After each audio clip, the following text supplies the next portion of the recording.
Welcome, all my fellow Washington brethren and sisters. I am your man and resident Washington football team fan, Lou. Thank you for joining me here on the Washington Football Report Special Edition 53-man roster projection.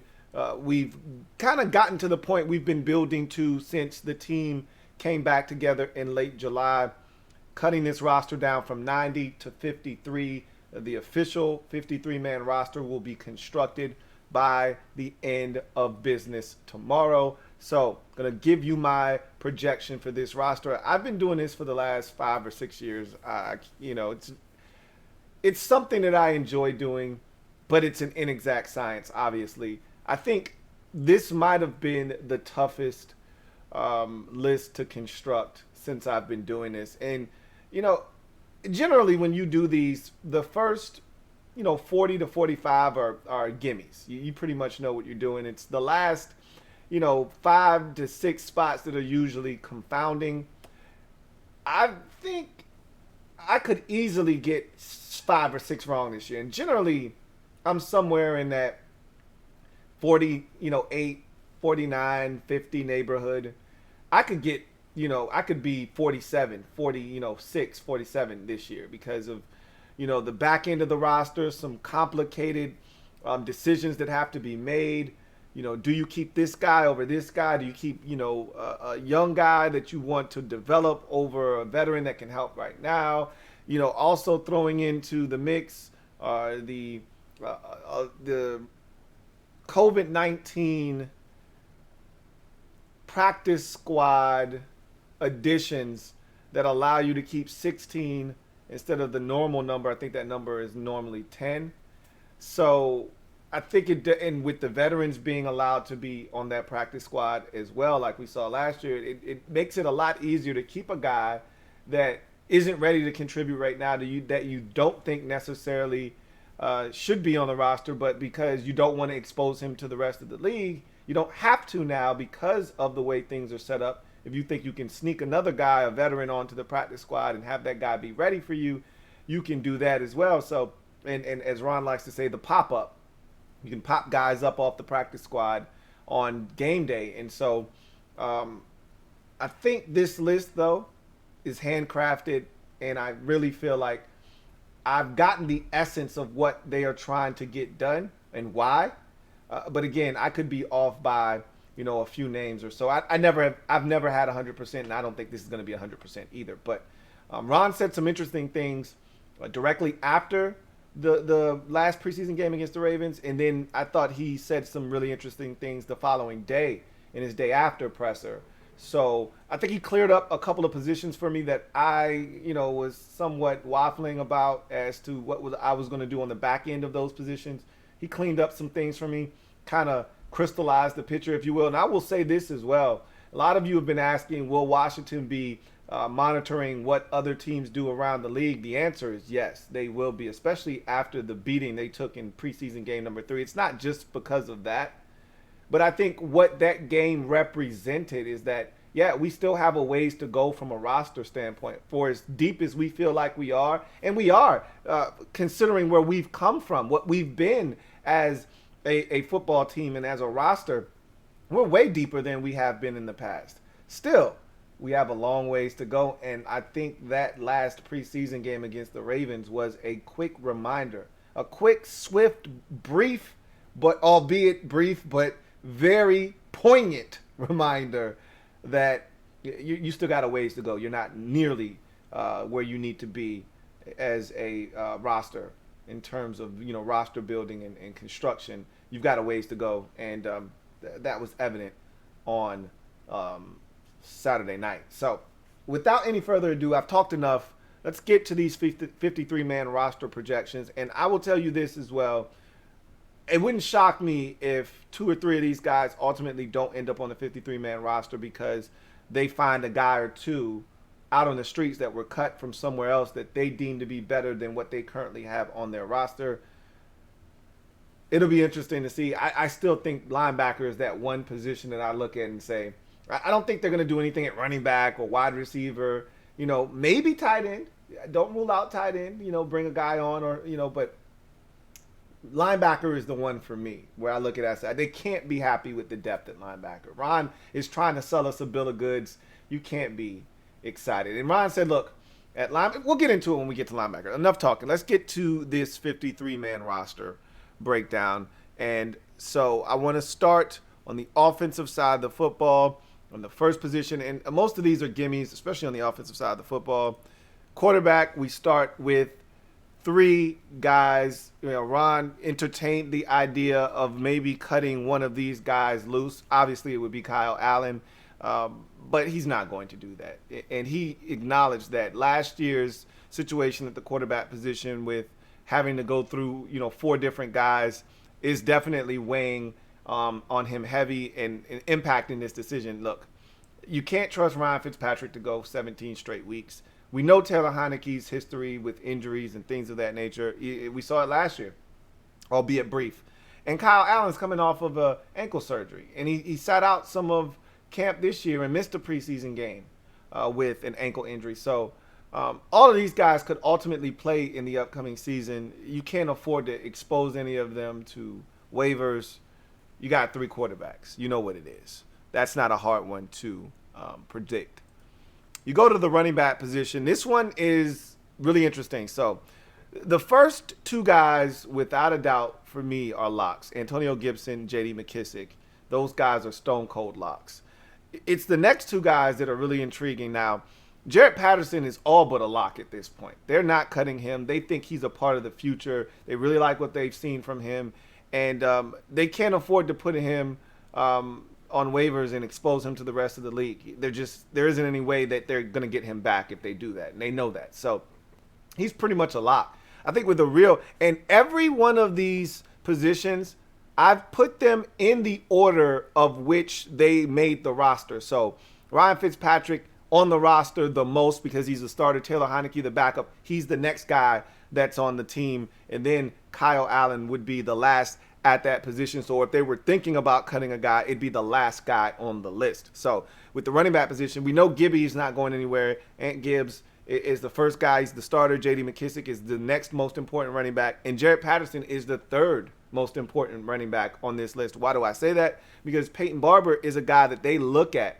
And not because Jarrett Patterson, I've already told you, I don't think he's really going to be a key contributor this year. As a matter of fact, if we stay relatively healthy at running back, he will be inactive on most game days, will Jarrett Patterson, if they keep 4 running backs. However, the reason he is higher in the pecking order than Peyton Barber is because Barber is a veteran that we found on the streets last offseason, and you're not going to have to fight other teams to retain his services should you decide you need that roster spot. You can cut Peyton Barber. He will clear waivers more likely than not. I can't say that with 100% certainty, but I feel pretty confident in saying he'll clear waivers, and then you can stash him away on the practice squad.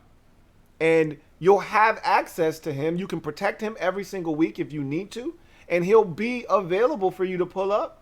And I think he'd be a guy that they would think and consider doing that with. So if they need a spot, if Ron wants to keep 10 offensive linemen, or he wants to keep 5 safeties or 6 safeties or 7 linebackers, if he wants to add to another position that I've subtracted from, Peyton Barber is the guy that he's going to do it with. There's another guy on this list that we'll talk about that they can do that with as well.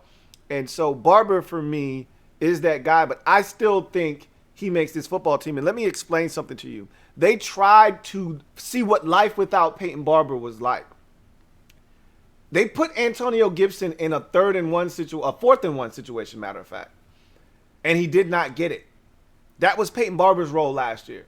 He was magnificent at it.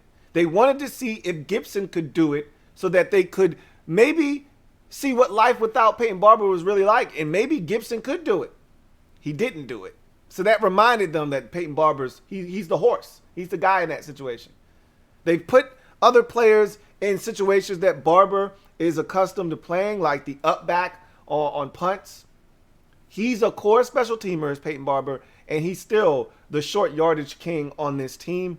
That's why I think he ultimately is a guy that they want on this roster, and don't necessarily feel like they can expose him to waivers and know that they're going to get him back, even though I think they feel like if we have to do with someone, it'll be Peyton Barber. But I think he ultimately is on the football team. Wide receiver. I went back and forth with this. I really wanted this to just be 6 because I felt like you could devote another roster spot elsewhere, specifically on the defensive side of the football. But when it's all said and done, Ron really hasn't lied to me, nor has he sugarcoated me. He was really deceptive this past week. He pulled the fast one over on the kid because everything he said kind of, and he never said it. He didn't lie to me, but he insinuated, yeah, we're going to play our starters. And he got me.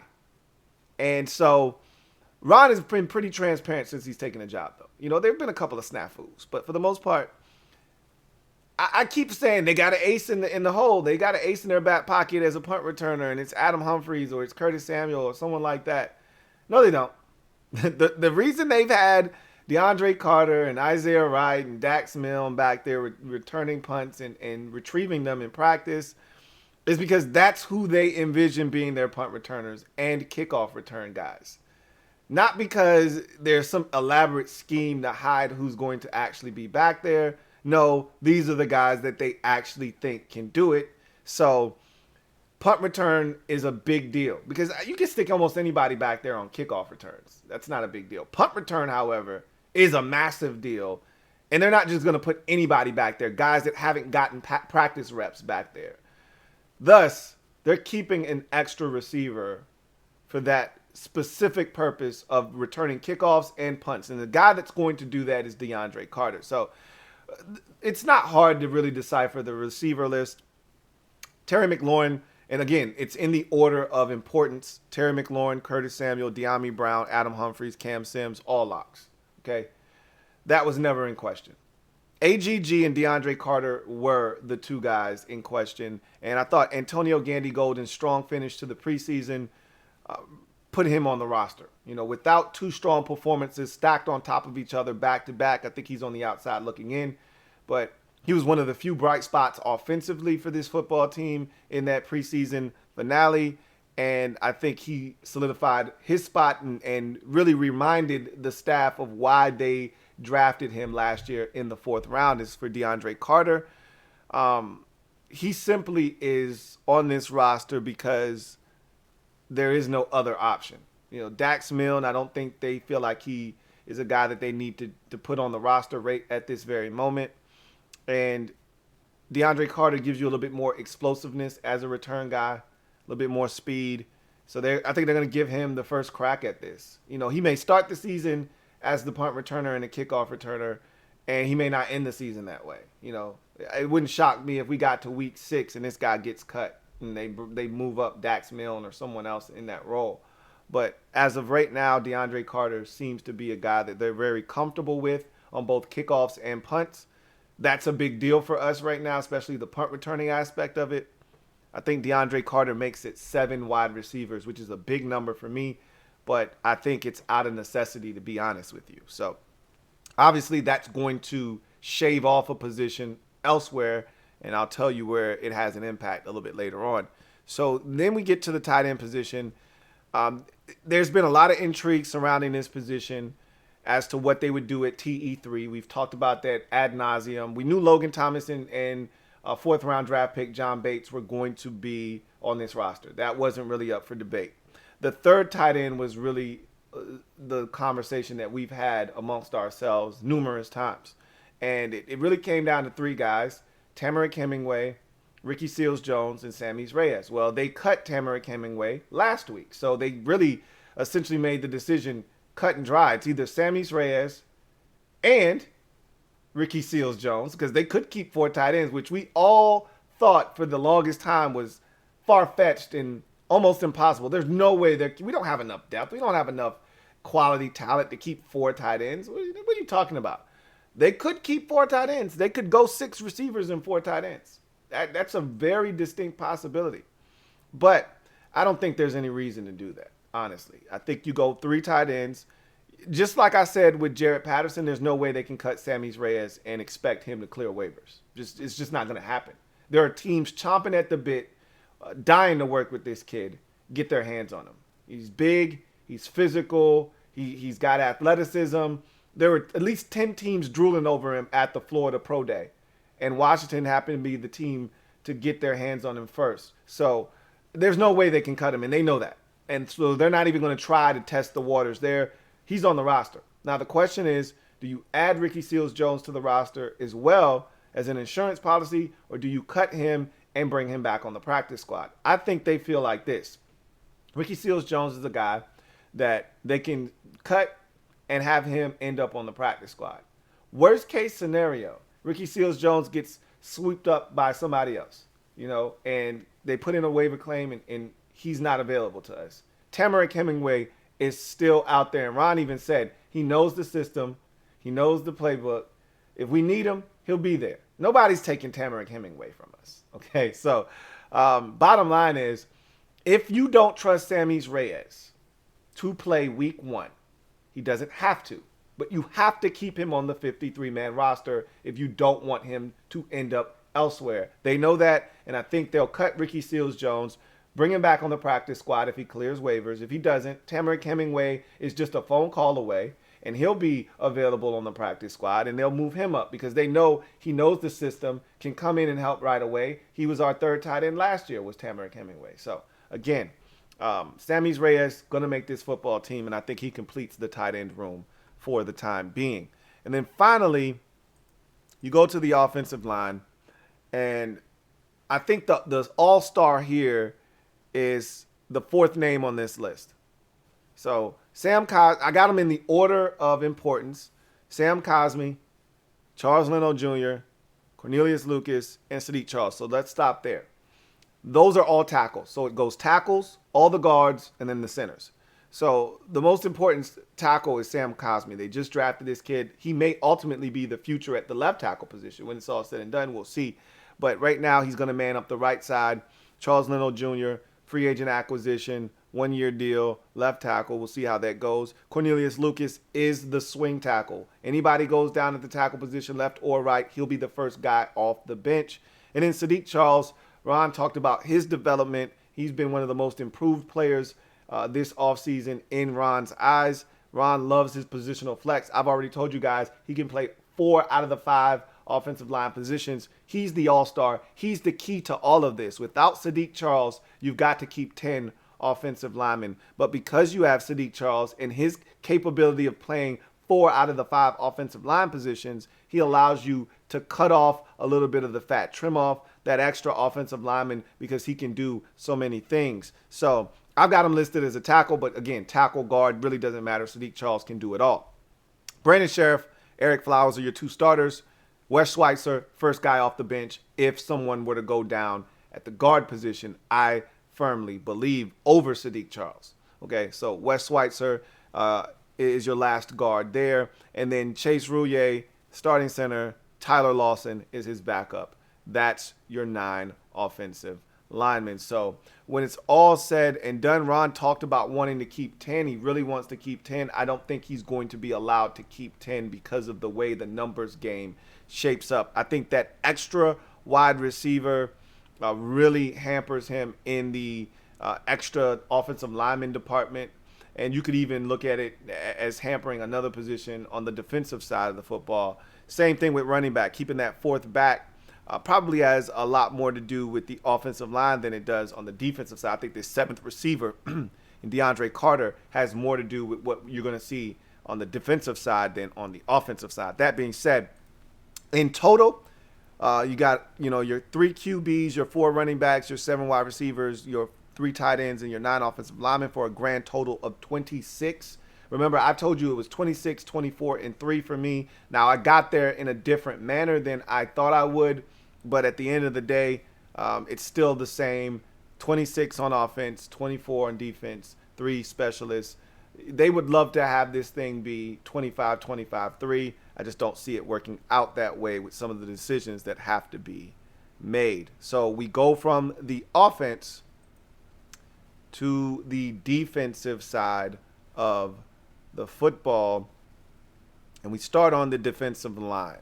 So 4 ends, 4 defensive tackles is the way that this is going to shape out. So Chase Young, Montez Sweat are your impact guys on the D line, specifically at defensive end.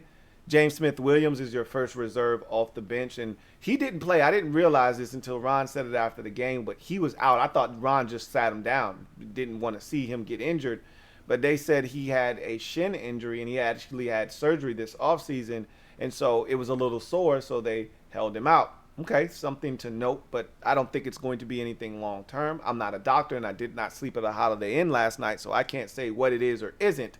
But I think James Smith-Williams is on this roster. And same with Casey Toohill. Ron said, now, that position right there, Casey Toohill, is intriguing because I think that's another position that Ron and company are going to scour the rest of the NFL rosters and cuts to see if they can find a veteran defensive end. I guarantee if you wanted me to put down a little bit of money, a little wager on what position in particular this team would go after with cuts from around the league, I tell you it's defensive end. They want a veteran. Ron said he likes what the young guys have done, and William Bradley King and Shaka Toney, but he says, I want a veteran in that position. James Smith-Williams isn't even a veteran. Casey Toohill isn't a veteran. And Toohill would be more of a veteran than the two guys that they drafted in the 7th round, but both James Smith-Williams and Casey Toohill were drafted last year. Okay? So what Ron is essentially saying is if somebody cut, and Toohill hasn't really played all camp. He's been injured. So if someone cuts a guy that they like, that they think can fit their scheme, I think they're going to sign a defensive end. That's the position. If you put a gun to my head and said they're going to sign someone, what position is it going to be at? It's going to be defensive end. That's the one. Jonathan Allen, Daron Payne, Matt Ioannidis, Tim Settle, that's a no-brainer as defensive tackle is concerned. Now, Ron has made it seem like he's thinking about keeping a 9th defensive tackle.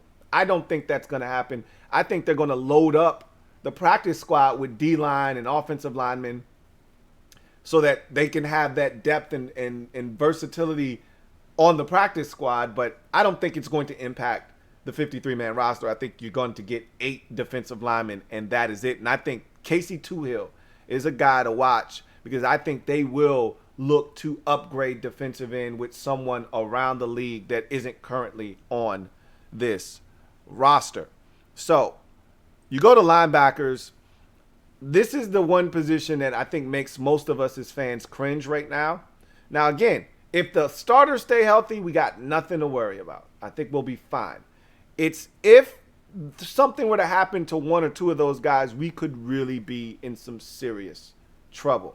Now, Ron said with linebackers, he's only really concerned about the first 4 guys.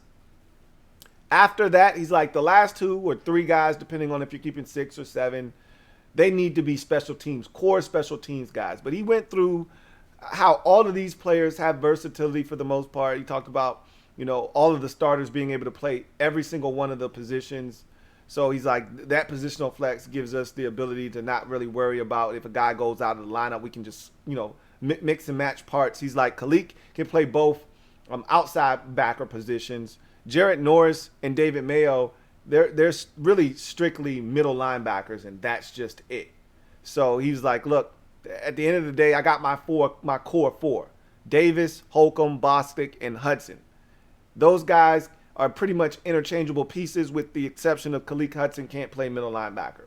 But he can play both. But you got all 3 of your starters can't play middle backer. So he's like, if Hudson has to come into the lineup, we can move some pieces around to make it fit. So I don't love the depth. I don't think they're going to do anything here, though.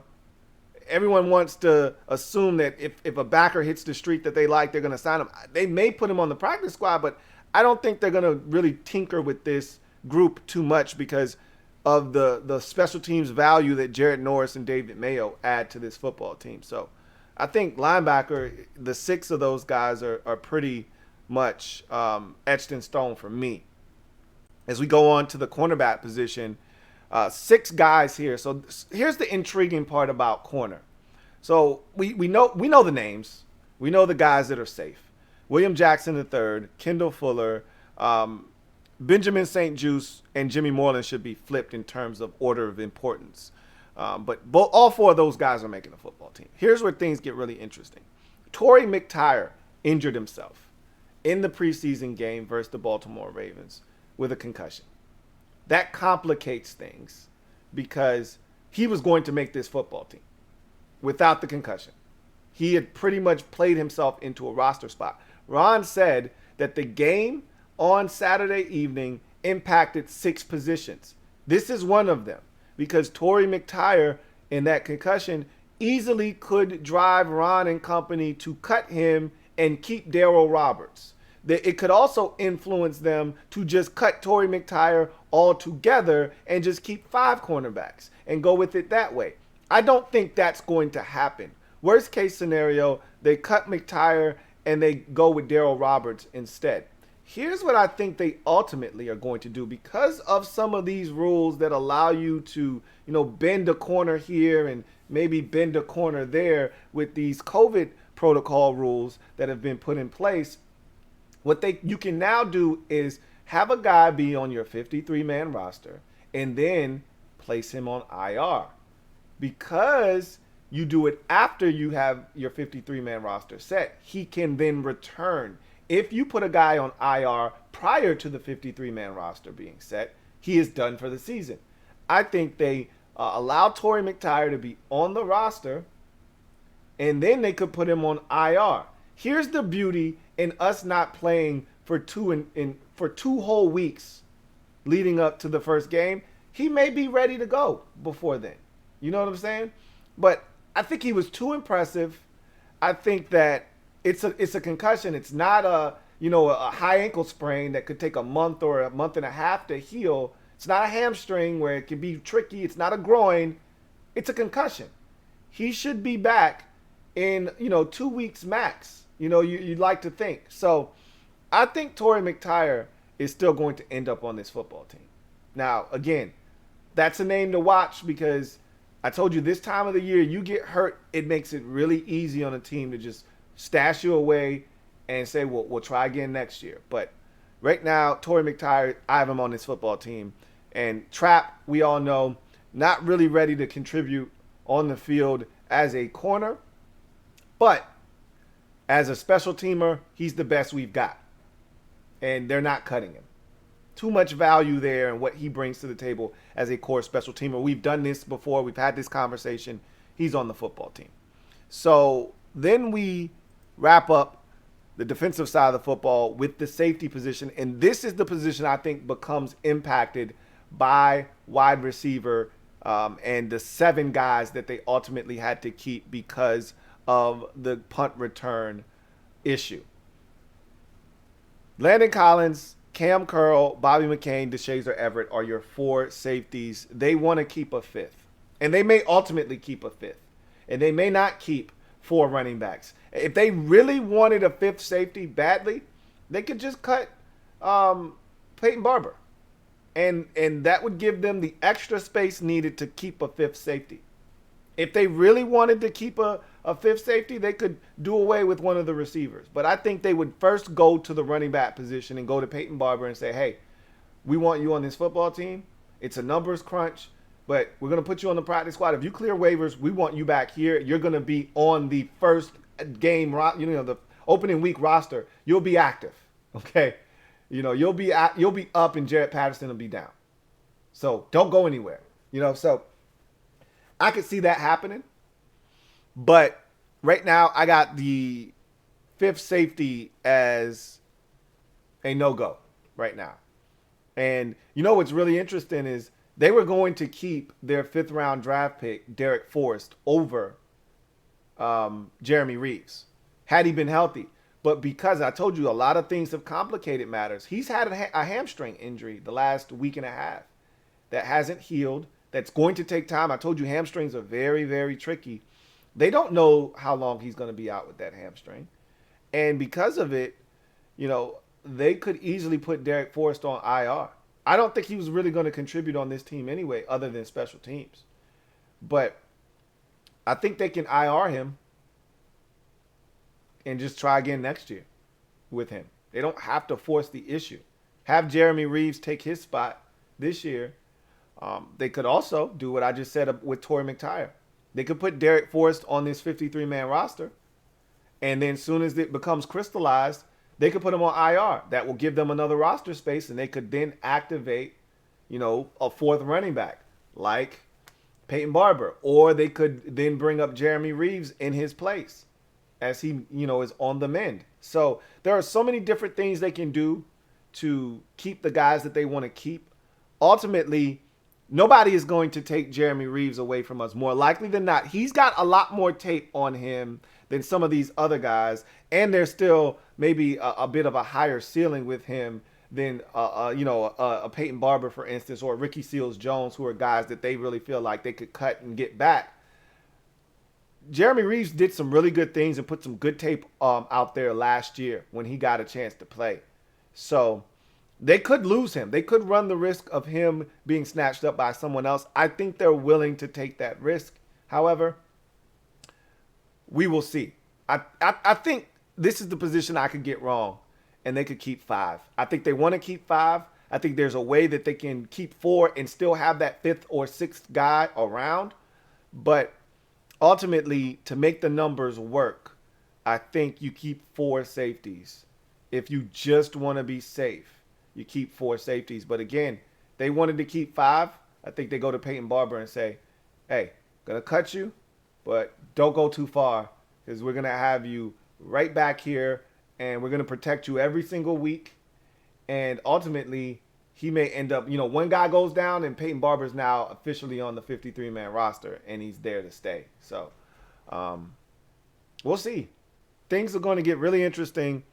So ultimately, what that means for the defense, with this D-line, linebackers, corners, and safeties, 24 total on the defensive side of the football. So I don't know if they're going to be able to get it to be even like they would really prefer it to be as we get to our final group. And this is really easy, self-explanatory. It's 3 specialists. Tress Way as your punter, Dustin Hopkins as your place kicker, and Cameron Cheeseman as your long snapper. So again, 3 specialists to round out your roster. 26 offensive players, 24 defensive players, 3 specialists gives you a grand total of 53 guys on the roster. So I'd love to hear what your 53-man roster projections look like. Leave it down in the comments section.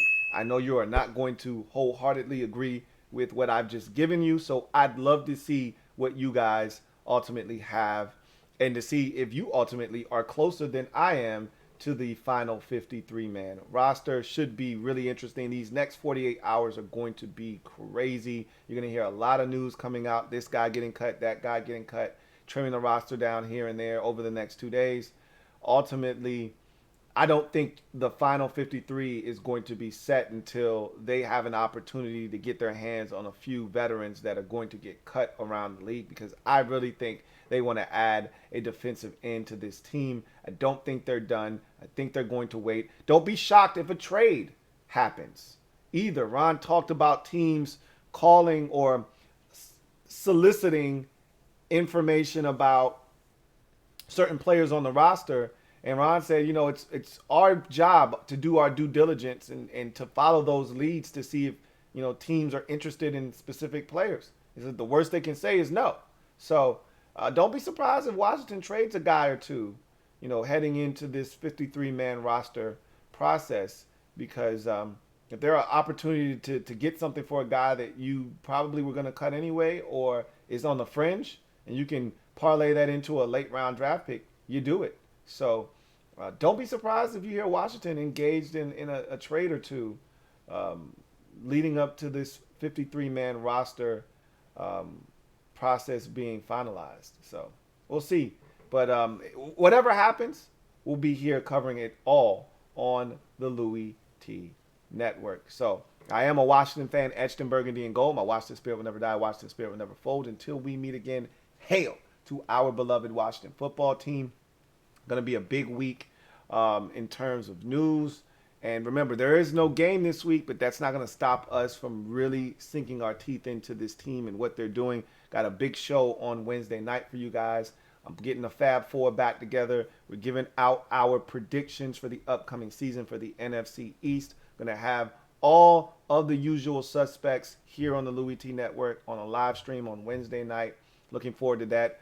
You know, my guy Bad Dog for the Giants, Lloyd Brunson for the Eagles, and of course, my guy Law Nation over for the Cowboys. So looking forward to that big show here on the Louie T Network on Wednesday night. Hopefully you will be able to join us and have some fun as we break this division down and figure out who is going to be the NFC East champion at season's end. If you haven't already done so, please subscribe to the Louie T Network for more great content. Turn on your notification bell so you don't miss a thing, and to also hit the like button, as that helps this channel grow immensely. Also, if you want to become a member of the Mob Squad, link down in the description of this video. I can't begin to tell you guys how much support we've got with the mob. You guys are so awesome. Thank you so much for that.